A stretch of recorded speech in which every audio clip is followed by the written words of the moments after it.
And we do this every Wednesday night when at least I'm feeling okay. and we had to skip last week. I had a pretty serious bout with COVID, but I am doing better. And so thanks for asking. But we are looking at tonight, season 5, episode. Season 4, episode 5. There we have it. And so I'm going to mute myself just for a second if I can. And I'm trying to figure out how to do that. Oh, yeah, I see right here. Okay, I'm back. So, season 4, episode 5. The Chosen is an artistic interpretation of the life of Christ and his early disciples. And while it takes artistic license with various Bible scenarios and scenes, but it does at least track along with some of those main themes. And I find that it's always it stimulates a lot of thought and discussion. And so that's what we want to do tonight with our group that joins me for these broadcasts. And so we will be right back for that.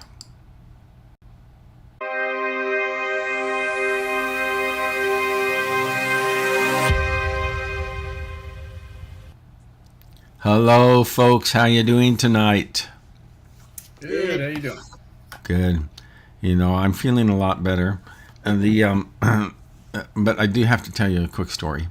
Is that here, of course, anybody who's watching from around and other places out here in California, is that we've been having like 100+ temps, and then what happened is that our air conditioner went out in our house, and it went out before Labor Day. So we placed on Saturday. Yeah, we placed a call, but they were not, answering anything. And so for many days and far too many nights, we slept without air. And, you get 4 nights? Yeah. And it's amazing how accustomed you get to those luxuries, But, and it was horrible. Yesterday, we thought we had the problem resolved. The tech came out and worked on the air conditioner, and then he left, and it was working. And then about, 4 or 5 o'clock in the afternoon, it all just went kaput again. Ouch. Yeah, trust me, the people in my household were not happy. But we've been running the air today, and it's just nice to have that refrigerated air filling all of the hot and sweaty spaces in the house. So, all right, well, enough of my woes. How about for you guys? Just bring us up to speed. What's going on in your lives, or anything that you'd like to comment on about this episode, or anything like that.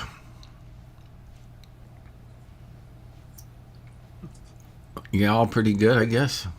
I'm loving the episodes. Yeah. Not only that, you touched on the round table, and Mm-hmm. boy, that little show of the round table really, really explains a lot of the stuff going on. Yeah. I had to, I write the questions for our discussions, and in this particular episode, I found it really hard to write the questions for. And so what I went back in is that I then watched the round table, and that really they give you a lot of good content there that prompts a lot of thinking. And so I'd encourage you. You can find that on their website. You just have to do a little bit of poking around to find that. So okay. Well, let's just go ahead and we'll get going with tonight's discussion. And it says, in the opening scene of this episode, Joanna sends a box of valuables to the disciples to support Jesus' ministry.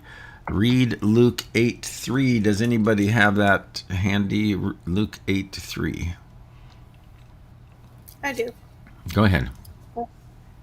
Joanna, the wife of Chusa, the manager of Herod's household, Susanna, and many others, these women were helping to support them out of their own means. Okay, so she was an influential woman of her day. She was the wife of Chusa, who was Herod's, what did it say there? Herod's what? Household manager. Household manager. Yeah. Manager of Herod's household.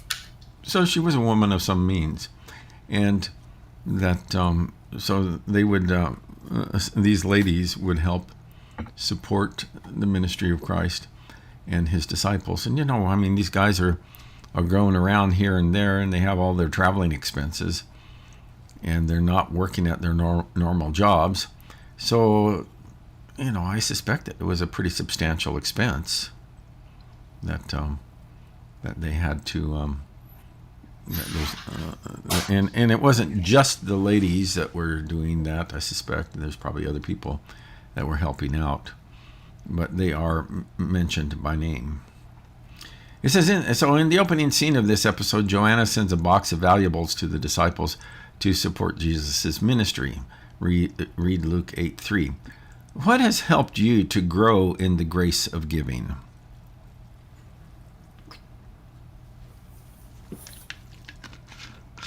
Go ahead, Lorene. I was thinking about this because I kind of thought I was generous. Mm-hmm. And then a while back, I realized that I wasn't. And it was kind of a shock to me because I thought, well, I'll help anybody. And I was good in the time area of giving people my time. Yeah. Mm-hmm. But I wasn't in other areas. And I started kind of noticing where I was being stingy. This has been a project for me for quite a while now, but I have to practice it. I just had to practice it. I had to practice maybe giving something away that I really wanted, because I don't need that. I don't need that stuff to mm-hmm. for who I am. And I don't know. It's really helped, and now. Financially, we're doing better, and I've never been the one who ran the money in our family. Ron always has done that, and I never really got a chance to do that myself. Mm-hmm. And I started doing it because I do have control over the grocery money. Yeah. It's all changed now. Now it's all changed, but in the past that was, and I just started practicing it, and it wasn't fun, but now I'm so much better now, and I'm recognizing much quicker when I'm being stingy. Yeah. So Janice's dad was very he was very kind of like committed to the whole practice of giving, and so he blessed many people along the way. And he wasn't a man of a lot of money, but he always made it a point to give generously. And then also Janice's grandmother, on her paternal grandmother, she was a widow who lived a very modest life in a little dinky apartment. But boy, she was just really insistent on giving to the church. And so it's and people like that are a good example. You don't have to have a lot. You just have to have a heart for the work of God. Janice. I think one thing that helped me also was when we would go on mission trips to places where people, we were like, oh, well, we're not rich and we don't have, a lot or whatever. And you go to some of these places and you realize how extremely rich we are and how desperately poor other people are. And then you want to help them. Yeah. Yeah. Lorraine. Yeah, I was there that year. We were in Kenya, Mm-hmm. and Kerry shared about the Rafa House girls, and Mm-hmm. Oh yeah. they have nothing. And I was so overwhelmed. They had nothing, and they took up this collection for those girls. And I'm like, oh my goodness, I don't, I can do that. I have way more money than they Yeah. have, and Yeah. I can do that. But that really hit me when that. Oh yeah, that was something that was actually the girls in Kenya. So the kids. Rafa, the kids in Kenya, the Rafa kids are in Cambodia, and I told them about that ministry, and so the kids in Kenya, they took it upon themselves. They wanted to do that, and so it was such a moving moment. So You know. moving. Yeah, So moving. Janice. Yeah, it was really something when because they made 2 lines, one on each side of the room, and walked up and dropped money into the bucket or whatever while we Yeah. sat there and bawled. Yeah. Yeah. Yeah, that was cool. That was a wonderful experience. So, okay. Early in this episode, we find the Pharisees, believers in the resurrection and afterlife, arguing with the Sadducees, who denied both. So they didn't believe in the resurrection and the afterlife. And these were a couple of the main Jewish factions. But if you paid attention during this episode, they introduced a lot of the various factions of Judaism in the first century. So, what's the difference between a fair debate that serves our understanding of Scripture and one that only feeds our egos?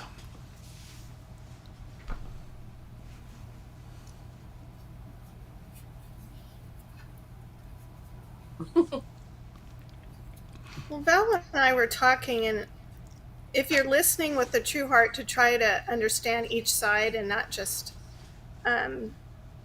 thinking your side is always right, I think it's like when you watch them talk, nobody was listening to the other one. You have to search for truth. You really have to want the truth and not just try to Prove your bring point. people. Yeah. Yeah, that's for sure. And I've been in a lot of those prove your point type of discussions, and also watching those. Janice said she had a really hard time with these guys. Probably I reminded her didn't too even much. watch them. Yeah. They're so obnoxious. Lorraine?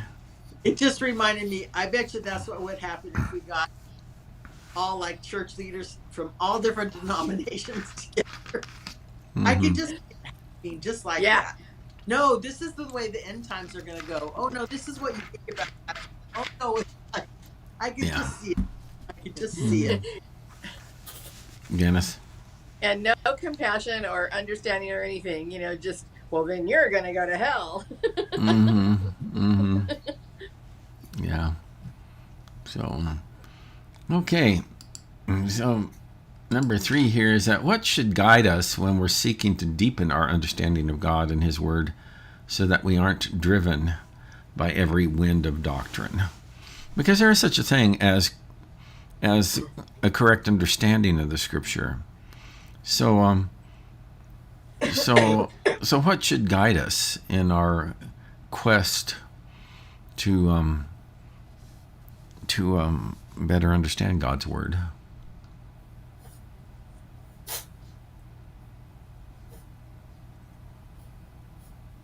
I think the Bible. Okay. Yeah, the Bible. That Lorraine? Yeah, to me, I was thinking about this because there's in the Bible for the basics of no calling Jesus as Lord, recognizing the sacrifice made, and even some truths on how to live the life. But there's a whole other stuff that really is by interpretation. It's how you see things, how you process things in your brain. So to me, what we should come together on those basic things, and then let it be on the other. Who knows? I mean, really, who knows about the end times? I mean, really, we don't really know how it's going to be. We have some things, some ideas, but I we can. There's enough of common things we can come together on, and let everyone just whatever. God's going to figure it all out. He's going to educate us. Yeah. Eventually, we're going to know what. So, all right. I took Janice off mute, so let me know if you start to cough again. I'm going to put you back on mute. So. We have cats fighting over here, so I have to keep muting the cat. Oh, really? Yep. Sneezing. boy. Our cats are sneezing. Oh, great. So, all right. Two main schools of thought were present in Jesus' day. Shammai, strict and conservative, and Hillel, more lenient on secondary issues.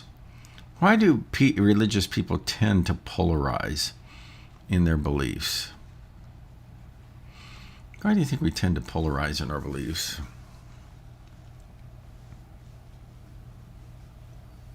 Pride. Yeah, pride. And and also just from the standpoint is that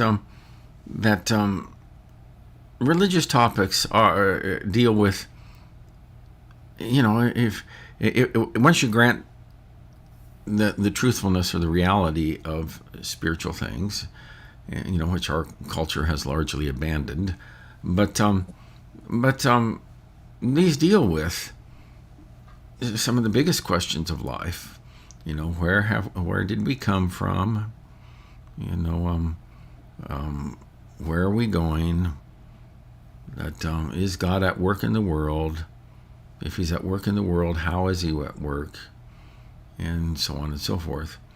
And so on some of those things, sometimes it is pride, and sometimes it's really an earnest desire to understand important topics. And so it's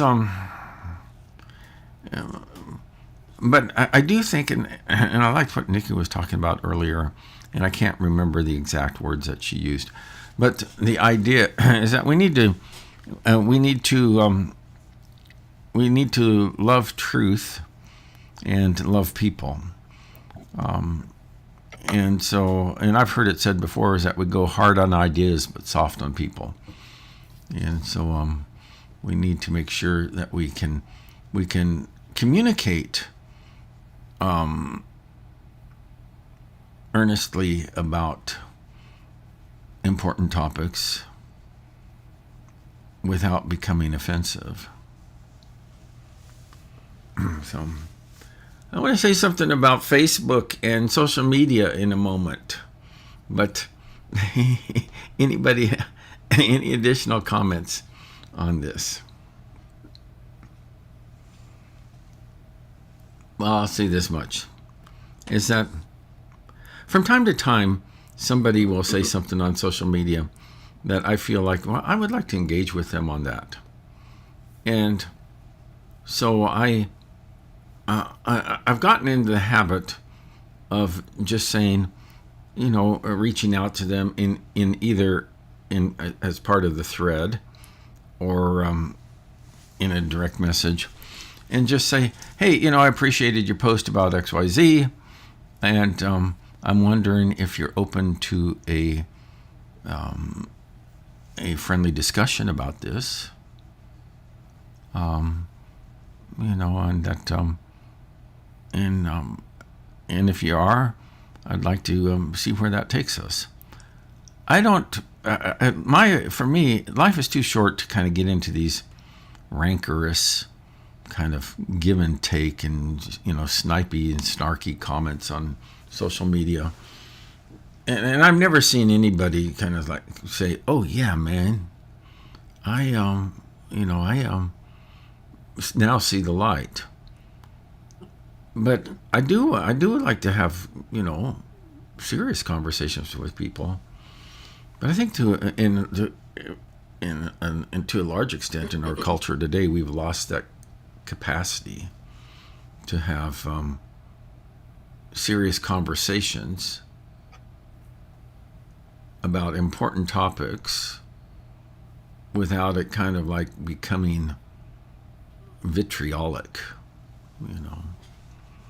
that go ahead. Oh, I thought I saw a hand. You were scratching your head.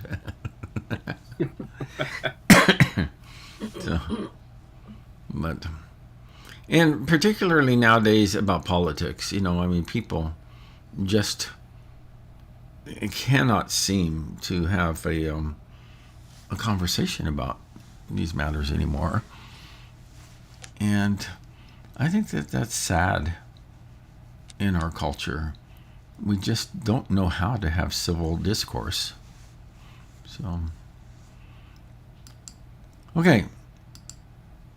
Man, I don't know why this always gets off kilter on me here. So, the Romans compel Jesus and his disciples to carry their gear for a mile, and Jesus cheerfully goes the second mile, which reflects his teaching about the subject. Why is it so important for every Christian, including leaders, to practice, not just preach, God's word?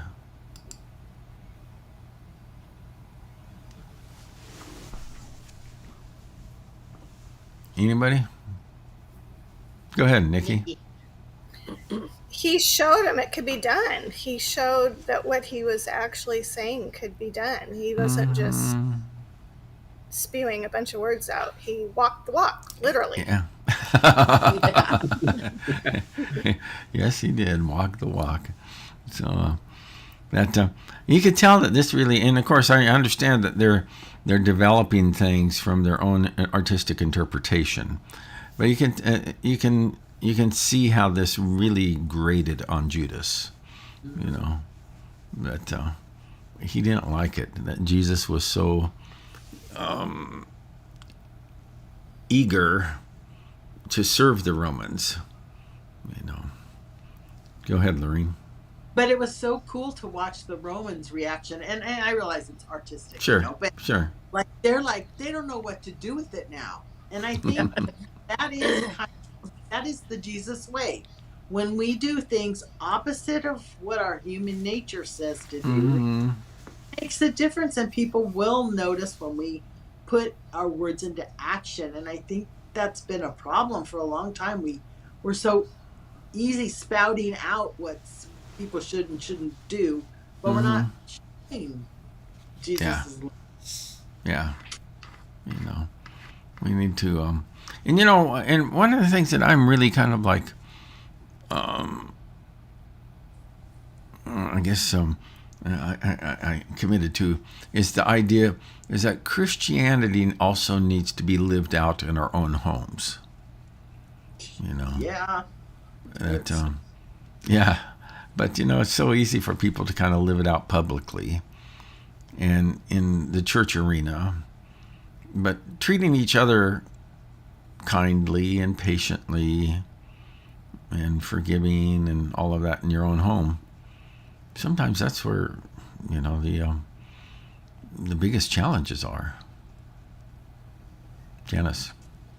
Well, we're supposed to be a light to the world, and if we're saying this is what God expects of us as Christians, to live this way or that way, but we don't do it, I mean, what is it saying to people? In fact, Karen today, our daughter, was picking up our granddaughter from school, and she just is this lady in front of her who's driving her nuts because she was letting everyone go around her into the pickup line, kind of like she was being nice, but you know how like when people are giving you the right of way, but they don't really have that right of way.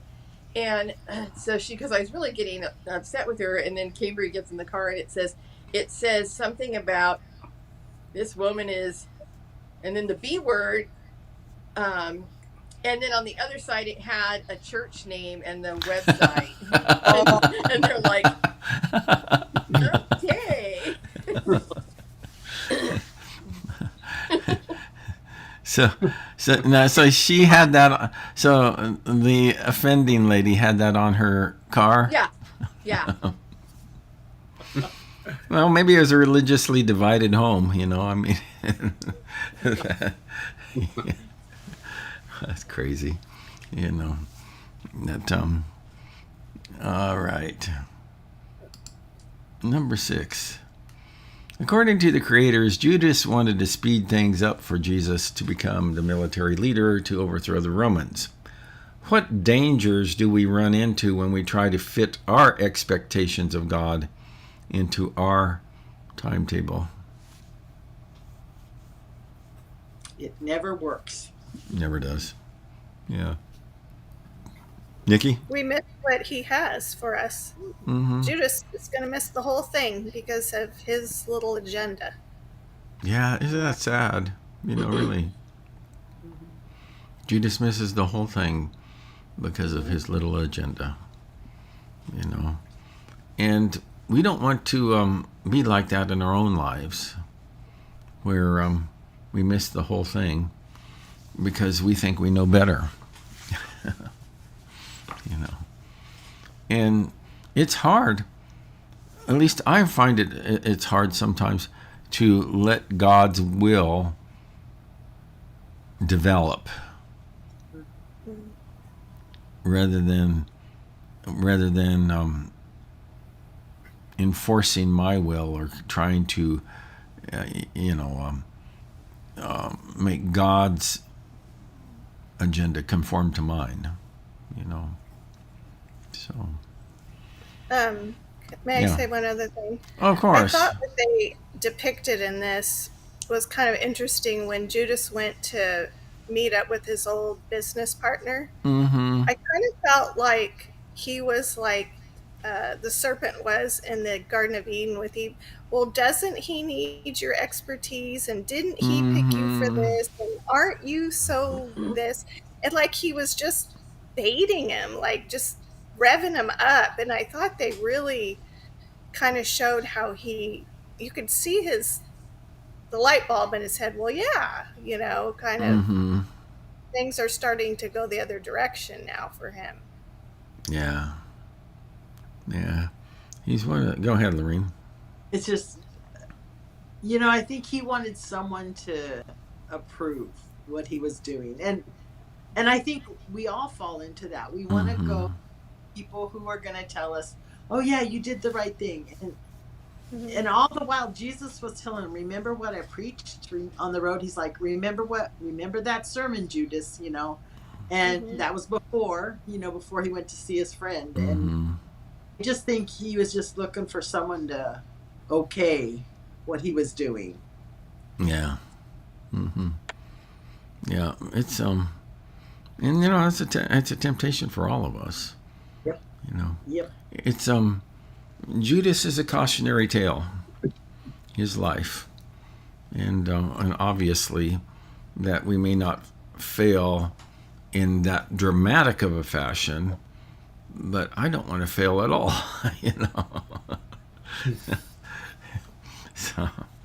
So okay. According to this series, the seeds of Judas's betrayal took root and grew over time. What dangers do we face when we don't uproot the weeds of self-will in our lives? Consequences. Yeah. They overtake us. Just like weeds.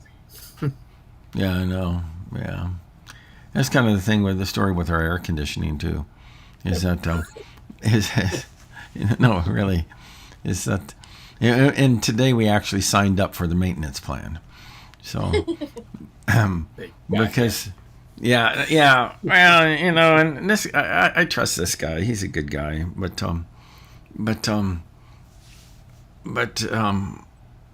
we wouldn't have had this major problem, or at least the possibility of having this major problem would have been lessened if we would have taken care of minor issues. you Like the know. service light blinking on and off. Yeah. Just ignore it. It'll go away. Yeah, exactly. So, well, I did everything that I knew how to do, but that was the problem, you know. And it really wasn't like it was brain surgery or anything like that. But those guys know how to do it, and I don't. And that's why he was driving a big old fancy truck. You know, there's a lot of desperate people out there when it gets to triple digits to get their air conditioning fixed. You know, Lorene.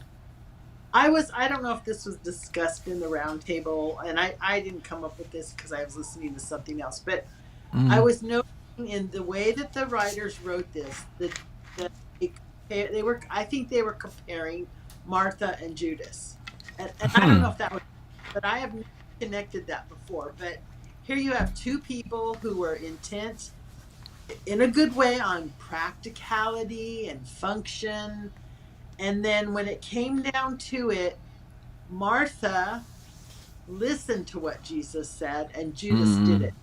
Yeah. Never connected that. Maybe it's not even connected in the Bible. I don't know. But I Yeah. really saw clearly that they both really were being very practical, and they were doing what they're supposed to do as part of a group, you know.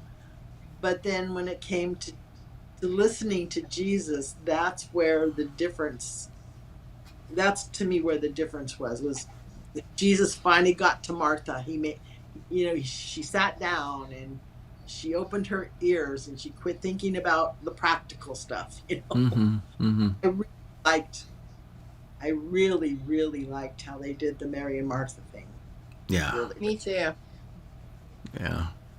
What'd you say about that, Janice?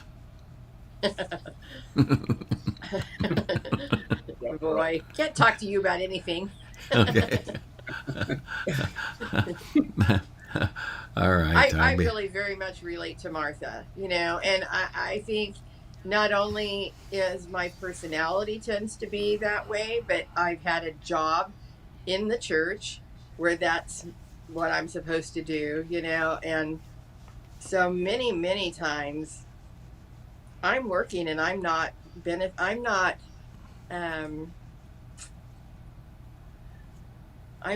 being fulfilled spiritually through events and things, because I'm hoping everybody else does. I think about it ahead of time and I try to make it so that people will really be blessed. But to be brutally honest, I'm not usually. I'm just tired. Yeah. Yeah. So, well, we're going to get to Mary and Martha in just a moment. So, let's go there. So, actually, it says God does not treat us according to what we will do. You know, because Jesus, I don't know, you know, I've always been curious about the interior life of Christ. And you know, there's just certain things that are mysterious that we just don't have answers to. But I do think that Jesus had a pretty clear understanding of who would betray him. Certainly we see that in the final week of his life, but but he also talks about that elsewhere in the scriptures. And so, but it's interesting that Jesus never did treat Judas poorly as a result, you know. And so, in the round table, they said something like, you know, God does not treat us according to what we will do. He deals with us how we are in the moment. And Jesus was kind and patient with Judas, even though he knew that Judas would betray him. How does this help you to better understand how God interacts with you or the people in the world? I'm very, very grateful for that. You know, he knew, and you know, when he was looking at Lazarus too, he knew what was going to happen, you know, and he just, I love that he just treats us as we are in that moment instead of what we will do or could possibly do. I love that. Yeah. That's redemption. To me, that is what true redemption is. Yeah, and it's interesting that he just loves us. He loves us appropriately in the moments that we're in. You know, sometimes that may require a rebuke. Other times it may require tenderness. But he responds. He always is, and Jesus is always giving us what we need in the moment, even if we don't see that he is. You know. So, yeah. It's also interesting, you know, God's patience with the people in the world. Because when I think about, and we've talked about this a lot previously and also in other settings, but when I think about what's going on in the world, you just think, okay, God, come on. How long is this mess going to continue along these lines? And there have been occasions when I get myself tripped up thinking God's awareness of the level of evil that is going on in the world is exponentially larger than ours, you know. And it's amazing that he hasn't just pulled the plug on it and said, I'm done, you know. But, I was talking with a fellow the other day, and he was telling me about somebody who was involved in a very debased activity. And I'm thinking, you know, it's incredible that God is just patient with people, giving them opportunity after opportunity. You know, it's there's that passage of scripture. I think it's in the book of Lamentations, but I can't remember for sure now, where it says that he does not treat us as our sins deserve. Maybe it's in the book of Psalms. So, oh well. So, but we see that God in the flesh doing that in this situation with Judas. So what can we learn as I reposition this text? What can we learn from the Mary and Martha dynamic in this episode? All right, I have to say this. My whole Christian upbringing, whenever this story was told, Jesus was scolding Martha.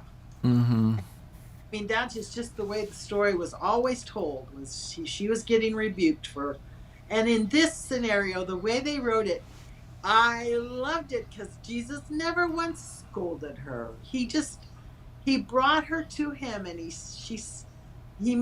sat her next to him, and he just was, I don't know, it was so beautiful. I loved it. It will forever change how I hear that story because Jesus was not scolding her. Yeah. It was so good. It was so good. It's so beautiful. Yeah. Janice? And he acknowledged what she did and what value she brought to the whole thing. And, and all that. But then at the same time, kind of showed her that she didn't have to do it by herself, that these guys could get up and go get it themselves, and kind of all that kind of stuff. I really thought it was really beautiful. Yeah. So. It was one more way, I think, and I'm hyper aware of this, but it was one more way Jesus broke those bonds of male-female stuff. Like, because that culture, that was the woman's job, was to be in the kitchen, fixing food and serving it. I mean, and he just broke that. He just said, no, come sit beside me. It was just so lovely. And culturally, Mary was the one in the wrong. Exactly. Yeah. So, I love, I love just from the acting. I'll get to you in a second, Nikki, where Where at one moment in that scene, Martha just really gives Mary the stink eye, you know. and, Yep.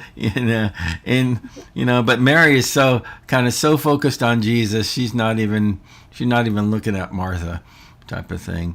Nikki? Well, when she was preparing the food, I was looking at it, the bread and the honey and the peaches, and it was really beautiful. And then I liked when he said, I want you to feast on my words. Like he gave this description, like how he wants you to just sit at his feet and like that's the food. And I thought that was so good. And then he looked at her, he said, I'm not rebuking you. They really tied it all together so perfectly. Yeah. Yeah. So. But let's eat. Yeah. So that and you know and I realize that this is all based on I mean it's not all based on, but a lot of this is that they just kind of like make up their own artistic interpretations of things.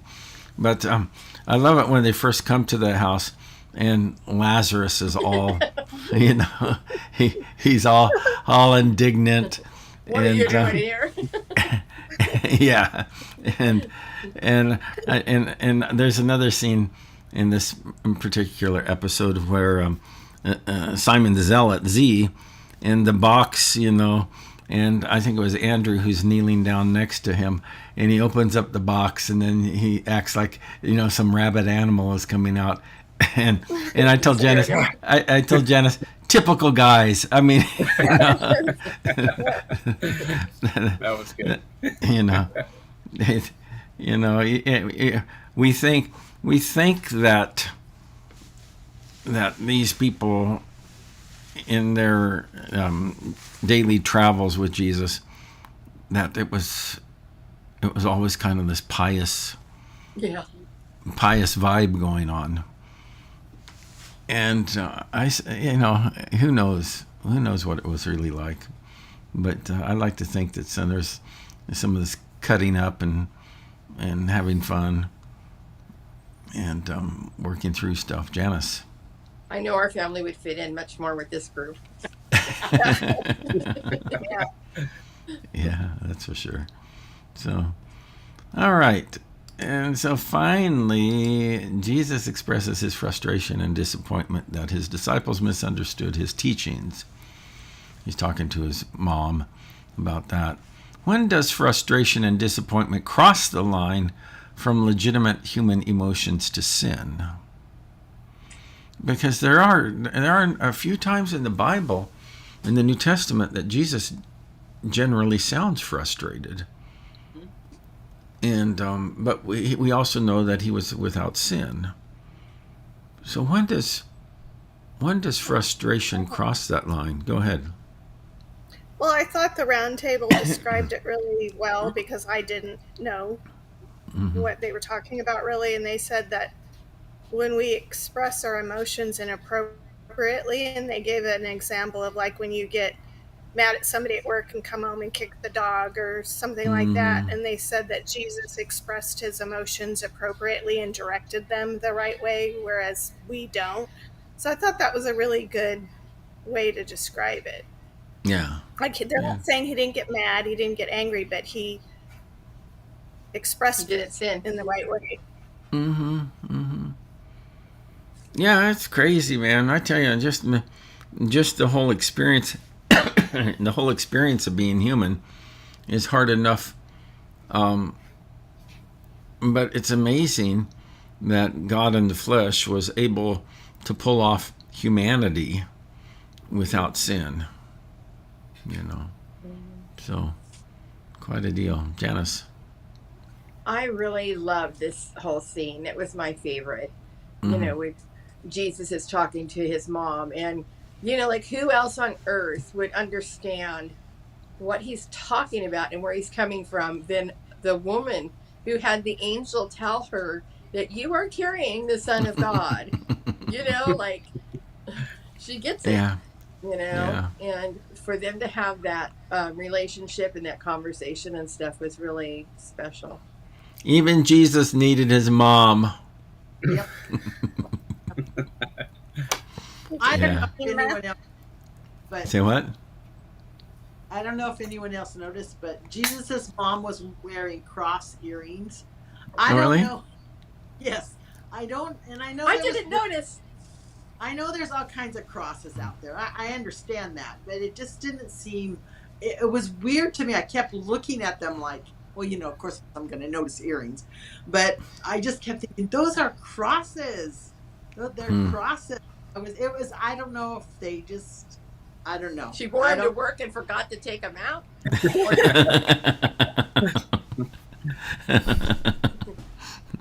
Somebody's gonna have a watch on it in one of the scenes. Yeah. That's funny. That's weird. Yeah. So, okay, guys, before we wrap up, anything else you'd like to kind of like speak about how this episode, or some thoughts about this episode, or how it impacted you? I understand they're coming. Go ahead. It's just so good. Yeah. Just touches every aspect of your life. It's just really good. Yeah, I enjoy it. They're coming out with season 5. I don't know exactly when that's going to be released. Excuse me. So, but I'm looking forward to that. I don't know how many seasons are going to be. I thought that. Oh man, I'm starting to sound like Janice.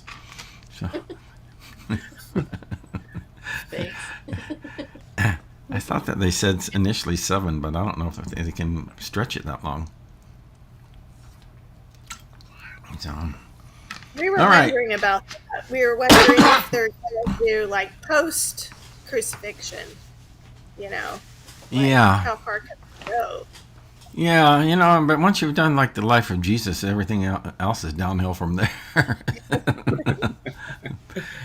I was They thinking. did show some later scenes when they're writing the books, and Yeah. weird, so they could go forward with that. But Yeah, I thought it.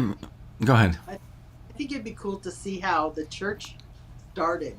Mm-hmm. In a way, like they've done with the life of Jesus. But I don't know. Yeah, I would like to see a really a good development of the Book of Acts, but or even Paul's, of course, which is part of the Book of Acts, but Paul's tours and Paul's ministry. But time will tell. I'm just personally grateful that that there are Christian artists who are thinking seriously about both communicating faith, but also doing it in a very artistic way.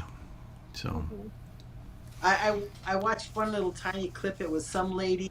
She was interviewing the guy who plays Jesus, and she's down and have a cup of coffee with Jesus. What would you say? And he said, "How did I do?" And I saw that. I saw that clip. That was good. how did I do that? I don't think that'd be on our minds. yeah. It was cool. That's cool. All right, guys. Well, I'm going to go ahead and wrap this thing up here. But once again, thank you for spending the evening with us. And for those who tuned in, I appreciate you guys also watching. So, but every Wednesday night at 6:30, we do this Discuss the Chosen. And then every Sunday, wherever you're watching us now, on social media, we also broadcast our church services here. And so, and Lorraine Ramirez is saying good night. So thank you, Lorraine, for watching this evening. I appreciate that. But I hope you're able to join us next week or on Sundays. And I just trust that you're blessed by all of this. We'll see you next time.